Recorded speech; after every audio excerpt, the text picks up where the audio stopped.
எழில் கொஞ்சும் ஏலகிரி, ஜவ்வாது மலை, நிலம் நனைக்கும் செய்யாறு, ஆரணியாறு, ஒரு பக்கம் சந்தன மணக்கும் காடுகள், இன்னொரு பக்கம் பசியை தூண்டக்கூடிய ஆம்பூர் பிரியாணி, இப்படி இத்தனை சிறப்புகளுக்கும் பெயர் போன மாவட்டம் தான் இந்த திருப்பத்தூர் மாவட்டம். இத்தகைய சிறப்புக்குரிய மாவட்டத்தில் உங்களுடைய அன்பை நான் ஏற்றுக்கொண்டு இந்த சிறப்பான நிகழ்ச்சிகளை பங்கெடுப்பதில் நான் மிகுந்த மகிழ்ச்சி அடைகிறேன். தோல் தொழிற்சாலைகளின் ஏற்றுமதி மூலமா வருவாயும் ஈட்டி வேலை வாய்ப்பு கூடிய இந்த திருப்பத்தூர் மாவட்டத்தில் நலத்திட்ட உதவிகளை வழங்கி நிறைவேற்ற பணிகளை திறந்து வச்சு புதிய பணிகளுக்கான அடிக்கநாட்டு விழாவாக ஒரு மாபெரும் விழாவாக இது நடந்து கொண்டிருக்கிறது. நேற்று காட்பாடிக்கு ரயிலில் வந்து இறங்கினதிலிருந்து மக்களோட, அதாவது உங்களோட வரவேற்புல மனம் நிறைஞ்சிருக்கேன். நம்முடைய மூத்த அமைச்சர் அண்ணன் துரைமுருகன் அவர்கள் இந்த ஒருங்கிணைந்த வேலூர் மாவட்டத்துடைய தலைகர்த்தர். இதுவரைக்கும் இந்த அளவுக்கு கூட்டத்தை நான் பார்த்ததே இல்லை, தமிழ்நாட்டில்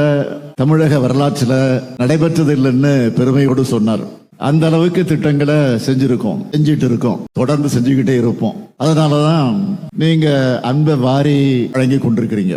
நேற்று மாலை 5 மணிக்கு வேலூர்ல இருந்து நாங்கள் திருப்பத்தூருக்கு புறப்பட்டோம். இந்த திருப்பத்தூர் வந்து சேர்வதற்கு 6 மணி நேரம் ஆச்சு.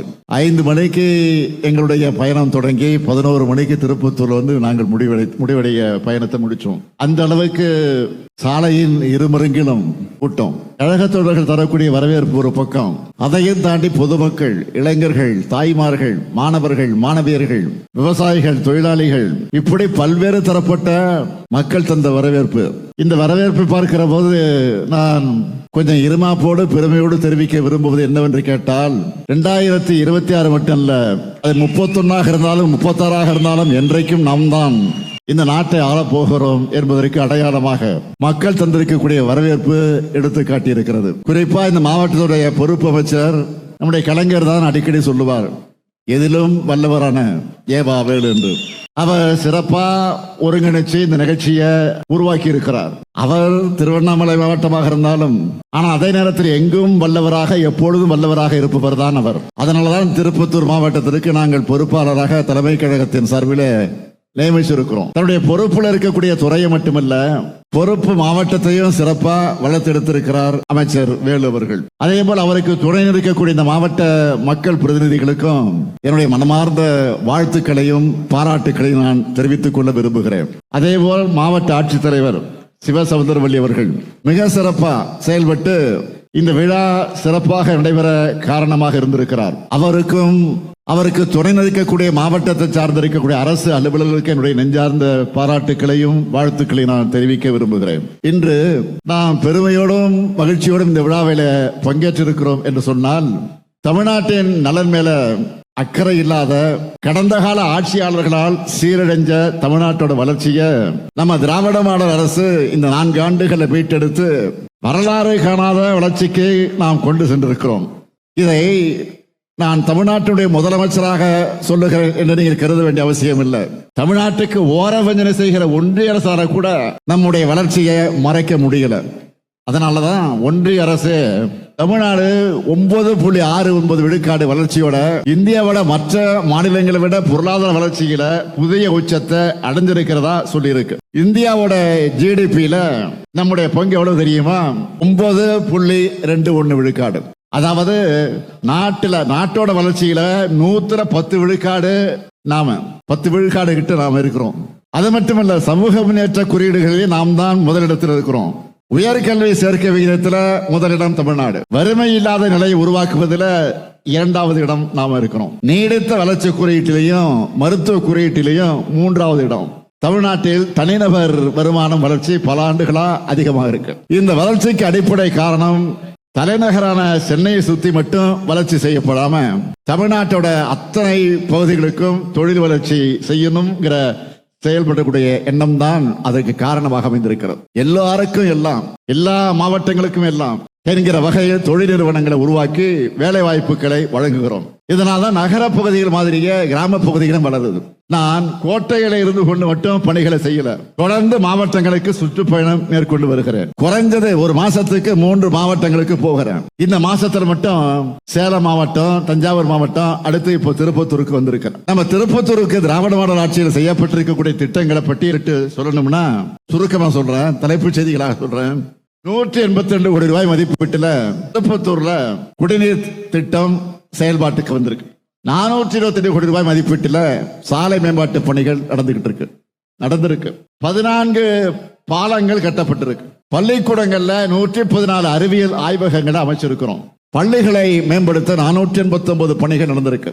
அனைத்து கிராம அண்ணா மறுவழி திட்டத்தில் 100 கோடி ரூபாய் மதிப்பில் 1536 உள்கட்டமைப்பு பணிகள் நடந்திருக்கு. 211 கோயில்களுக்கு குடமுழுக்கை நடத்தி இருக்கிறோம். அது மட்டுமல்ல, தொடர்ச்சியா முக்கியமா நாற்றாம்பள்ளி வட்டத்தில் 125 ஏக்கர் பரப்பளவுல 250 கோடி ரூபாய் மதிப்பீட்டில் 2500 வேலை வாய்ப்புகளை வழங்கக்கூடிய தோல் அல்லாத காலனி உற்பத்தி பூங்கா அமைக்கப்பட இருக்கு. திருப்பத்தூர், வாணியம்பாடி மற்றும் ஆம்பூர்ல பணிபுரியக்கூடிய பெண்களுக்கான விடுதிகள் அமையவிருக்கு. 15 கோடி ரூபாய் மதிப்பீட்டில் விளையாட்டு வளாகம் அமைக்கிற பணிகள் நடந்து கொண்டிருக்கிறது. ஏலகிரி மலையில 15 கோடி ரூபாய் மதிப்பீட்டில் சுற்றுச்சாலை மேம்படுத்தப்பட இருக்கு. ஏலகிரி சுற்றுலா வசதிக்காக 10 கோடி ரூபாய் ஒதுக்கப்பட்டிருப்பதோடு ஒன்றிய சாலைகள் மாவட்ட சாலைகளாக தரம் உயர்த்தப்பட இருக்கு. இப்படி ஏராளமான பணிகளும் திட்டங்களும் நம்ம திருப்பத்தூருக்கு செய்யப்பட இருக்கு, செஞ்சுக்கிட்டு இருக்கிறோம். அது மட்டுமல்ல, திராவிட மாடல் அரசுடைய முத்துரை திட்டங்கள்னு பல இருக்கு. அதுல இந்த திருப்பத்தூர் மாவட்டத்தில் மட்டும் பயனடைகிறவங்க விவரத்தை தலைப்புச் செய்தியா சொல்றேன். கலைஞர் மகளிர் உரிமை திட்டத்தில் 1,74,000 மகளிர் மாதம் 1000 ரூபாய் பெறாங்க.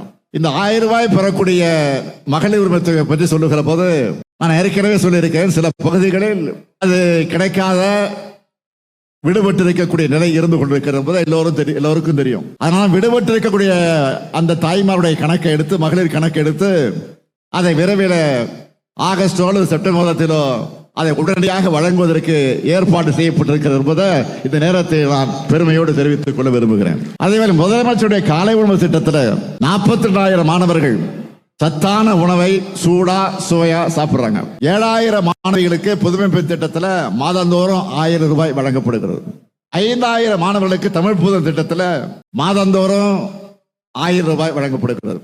மக்களை தேடி மருத்துவ திட்டத்தில் 4,41,000 பேர் பயனடைந்து கொண்டிருக்காங்க. 20,000 பேருக்கு நகைக்கடன் தள்ளுபடி செய்யப்பட்டிருக்கு. கலைஞரின் அனைத்து கிராம ஒருங்கிணைந்த வளர்ச்சி திட்டத்தின் கீழ் 94,000 விவசாயிகள் பயனடைந்திருக்காங்க. 3,45,000 பெண்களுக்கு சுய உதவிக்குழு கடனாக 1,754 கோடி ரூபாய் தரப்பட்டிருக்கு. 7,000 பேருக்கு வீடு தரப்பட்டுள்ளது. 1,041 குழந்தைகளுக்கு பெண் குழந்தைகள் பாதுகாப்பு திட்ட நிதி வழங்கப்பட்டிருக்கு. 30,000 கர்ப்பிணி பெண்களுக்கு நிதி உதவி வழங்கப்பட்டிருக்கு. 1,036 குழந்தைகளுக்கு ஊட்டச்சத்து வழங்கப்பட்டிருக்கு. 41,000 மாணவ மாணவியருக்கு சைக்கிள் வழங்கப்பட்டிருக்கு. 2,000 மாற்றுத்திறனாளிகளுக்கு தேவையான கருவிகள் வழங்கப்பட்டிருக்கு. அமைப்பு சாரா தொழிலாளர்கள் 88,000 பேர் பல்வேறு நிதி உதவிகளை பெற்றிருக்கிறாங்க. 19 திருநங்கையருக்கு தொழில் தொடங்க உதவி செய்யப்பட்டிருக்கு. 18,000 பழங்குடியினருக்கு ST சான்றிதழ் தரப்பட்டிருக்கு. அம்பேத்கர் தொழில் முன்னோடிகள் திட்டத்தில் 56 பேருக்கு மானியத்துடன் கடன் உதவி தரப்பட்டிருக்கு. இந்த மாவட்டத்தில் மட்டும் 27,000 பேருக்கு வீட்டுமனை பட்டா வழங்கப்பட்டிருக்கு. இந்த நேரத்தில் நான் பெருமையா ஒரு செய்தியை சொல்றேன். 5 மாதங்களுக்குள்ள தமிழ்நாடு முழுக்க இலக்கையும் தாண்டி டிசம்பர் 24 இப்போ வரைக்கும் மொத்தம் எவ்வளவு கொடுத்திருக்கோம் தெரியுமா? இது வரைக்கும் 6,91,728 வீட்டுமனை பட்டாக்கள் வழங்கியிருக்கோம். இப்படி ஒவ்வொருத்தருக்கும் பார்த்து திட்டங்களை செஞ்சு தந்துகிட்டு இருக்கிறோம். இன்று காலையில கூட திருப்பத்தூருக்கு என்னென்ன தேவைகள் இருக்குன்னு கேட்டுட்டு அறிவிப்பு செய்யாம இருக்க முடியுமா? அதனாலதான் இந்த மாவட்டத்துக்கான 5 அறிவிப்புகளை இப்போ வெளியிட போறோம். முதலாவது அறிவிப்பு, ஆலங்காயம் ஊராட்சி ஒன்றியத்தில் இருக்கக்கூடிய நெக்னாமலை பகுதியிலே வாழக்கூடிய குழந்தைகளுக்கு பள்ளிக்கு செல்லவும், பொதுமக்கள் மருத்துவ வசதிகள் பெறவும், வேளாண் விற்பனை பொருட்களை விற்பனை செய்யவும் 30 கோடி ரூபாய் செலவில் 7 கிலோமீட்டர் நீளமுள்ள சாலை அமைக்கப்படும். இரண்டாவது அறிவிப்பு, குமாரமங்கலம் பகுதி மக்களுக்கு சீரான மின் விநியோகத்தை உறுதி செய்கிற வகையில் அந்த பகுதியில் 6 கோடி ரூபாய் செலவில் புதிய துணை மின் நிலையம் அமைக்கப்படும். மூணாவது அறிவிப்பு, நல்லகுண்டா பகுதியில் ஏற்கனவே அறிவிக்கப்பட்டுள்ள தோல் அல்லாத காலனி உற்பத்தி பூங்காவை ஒட்டி 5,000 பேருக்கு வேலை வாய்ப்புகள் வழங்குகிற வகையில் 250 ஏக்கர் பரப்பளவில் 200 கோடி ரூபாய் செலவில் புதிய சிப்காட் தொழில் பூங்கா அமைக்கப்படும். நான்காவது அறிவிப்பு, திருப்பத்தூர் நகரத்தோட மைய பகுதியில் பழைய பேருந்து நிலையம் அமைஞ்சிருக்கக்கூடிய இடத்துல 18 கோடி ரூபாய் செலவில் அடுக்குமாடி வணிக வளாகம் அமைக்கப்படும். 5வது அறிவிப்பு, ஆம்பூர் நகர மக்கள் பயன்பெறக்கூடிய வகையில 1 கோடி ரூபாய் செலவில் புதிய நூலக கட்டடம் கட்டப்படும். நாம அறிவிப்புகளை மட்டும் பண்றதில்ல, அவற்றை விரைந்து செயல்படுத்தி அதையும் ஆய்வு செஞ்சுட்டு இருக்கிறோம். தொடர்ந்து ஆய்வு செஞ்சுட்டு இருக்கிறோம். நேற்று நான் திருப்பத்தூர் வரக்கூடிய வழியில பூதலூர் ஊராட்சியில் இருக்கக்கூடிய கலைஞர் கனவு இல்லத்தை போய் பார்வையிட்டேன். அங்கே குடியிருந்த ஒரு தாய், அவரை போய் நான் சந்திச்சேன். வீட்டுக்குள்ள போய் சந்திச்சேன். அவங்க அடைந்த மகிழ்ச்சிக்கு அளவே இல்லை. அவங்க மகிழ்ச்சி தான் என்னுடைய மகிழ்ச்சி. முத்தமிழக கலைஞருடைய முக்கியமான கனவுகளை ஒன்று குடிசையில்லா தமிழ்நாடு. அந்த கனவை நனவாக்குற வகையில் கலைஞர் பெயரால கனவு இல்லம் திட்டத்தில் வர 2030ஆம் ஆண்டுக்குள்ள தமிழ்நாட்டின் ஊரக பகுதிகளில் 6 ஆண்டுகள்ல 8 லட்சம் கான்கிரீட் வீடுகளை கட்டித்தர போறோம். ஒரு வீட்டுக்கு 3 லட்சம் ரூபாய் தரோம். கடந்த 2 ஆண்டுல மட்டும் 2 லட்சம் வீடுகள் கட்ட 7000 கோடி ரூபாய் ஒதுக்கீடு செஞ்சோம். அதுல 90,000 வீடுகள் கட்டி முடிச்சிட்டோம். மீதமுள்ள வீடுகள் அந்த பணி விரைந்து நடந்து கொண்டிருக்கிறது. இதை நான் தொடர்ந்து ஃபாலோ பண்ணிக்கிட்டே இருக்கேன், கேட்டுக்கிட்டே இருப்பேன். இதே போல ஒன்றிய அரசு வீடு கட்டுகிற திட்டமும் இருக்கு. அது ஒரு திட்டம் வச்சிருக்கிறாங்க. யாருடைய பேர்ல? பிரதம மந்திரி ஊரக குடியிருப்பு திட்டம் அதுக்கு பேர். ஒரு வீடு கட்டுவதற்கு 1,20,000 நிர்ணயிச்சாங்க. இதுல 60 விழுக்காடு நிதியை ஒன்றிய அரசும் 40 விழுக்காடு நிதியை மாநில அரசும் தரணும். 1,20,000 வீடு கட்ட முடியுமா? அதுலயும் 60%, அதாவது 72,000 ரூபாய் தான் ஒன்றிய அரசு தருது. மீதி கூடுதலா நம்ம மாநில அரசு 1,62,000 ரூபாய் கொடுத்து வீடு கட்டி தரோம். பேரு தான் அவங்களோடது, நிதி நம்மோடது. அதனால தான் ஏற்கனவே ஒரு டைலாக் சொன்னேன், நினைவுபடுத்தினேன். மாப்பிள்ளை அவர் தான், ஆனால் அவர் போட்டு இருக்கக்கூடிய சட்டை என்னோடது. இப்படிதான் தமிழ்நாட்டுக்கு தர வேண்டிய நிதியை ஒழுங்கா தர்றதில்ல, தந்தாலும் அரைக்குறைதான். இந்த நிலையில ஒன்றியத்தில் இருக்கிறவங்களோட எண்ணம் எப்படி இருக்கு? தமிழ்நாட்டு மக்களை மதத்தால சாதியால பிளவுபடுத்த தொடர்ந்து முயற்சி செஞ்சுக்கிட்டு வராங்க. அவங்களால முடியாதப்போ இங்க இருக்கக்கூடிய அதிமுக கட்சியை சேர்த்துக்கிறாங்க. நாம கேட்கிறது, நாட்டில் வளர்ச்சி செய்யறது சரி, இது நாட்டில் இருக்கக்கூடிய வளர்ச்சி சரியுதுன்னு, மக்களுடைய வாழ்வாதாரம் பாதிக்கப்படுதுன்னு, வேலை வாய்ப்பு இல்லைன்னு சொன்னா பிஜேபி அதிமுகவும் மக்களை பத்தி கவலைப்படாம மதத்துக்காக கவலைப்படுறாங்க. இதுதான் அவங்க அரசியல். தமிழ்நாட்டில் மதத்துக்கு ஆபத்துன்னு அதிமுக வச்சுக்கிட்டு பாஜக பேசுறாங்க. உண்மையிலே சொன்னா தமிழ்நாட்டில் பாஜக கூட்டணிக்கு தான் இப்ப ஆபத்து.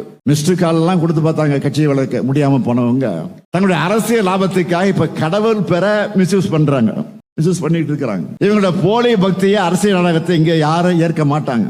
இது தமிழ்நாடு. தந்தை பெரியார் உருவாக்கிய மண், அண்ணா வளர்த்த மண், கலைஞர் அவர்கள் இதை மீட்ட மண். தமிழ்நாடு அனைத்து மதத்தினருக்கும் தங்கள் உரிமையோடும் பிற மதத்தினரோட நல்லிணக்கத்தோடும் வாழுகிற மண் இது. கடந்த 4 ஆண்டு காலத்தில் தமிழ்நாடு வரலாற்றில் அளவுக்கு 3000 கோயில்களுக்கு குடமுழுக்கு நடத்தி இருக்கிறோம். அதே போல 84 கோடி ரூபாய் மதிப்பீட்டில் தேவாலயங்களையும் மசூதிகளையும் புனரமைக்க நிதி ஒதுக்கி இருக்கிறோம். இதுதான் நம்ம திராவிட மாடல். இதையெல்லாம் பார்த்துத்தான் மதவாத அரசியல் பண்றவங்களுக்கு பத்திக்கிட்டு எரியுது. அவங்களால தமிழ்நாட்டுக்கு செஞ்ச வளர்ச்சியை பத்தி பேச முடியல, ஓட்டு கேட்க முடியாது. செஞ்சிருந்தால் தானே சொல்ல முடியும். அதனால தான் இப்ப மதத்தை வச்சு அரசு செய்யலாம்னு பார்த்தா அங்கேயே திமுக கோர் பண்ணிட்டாங்களே, இன்றைக்கு கதறிட்டு இருக்காங்க. ஏதாவது ஒரு குழப்பத்தை ஏற்படுத்த படாத பாடுபடுறாங்க.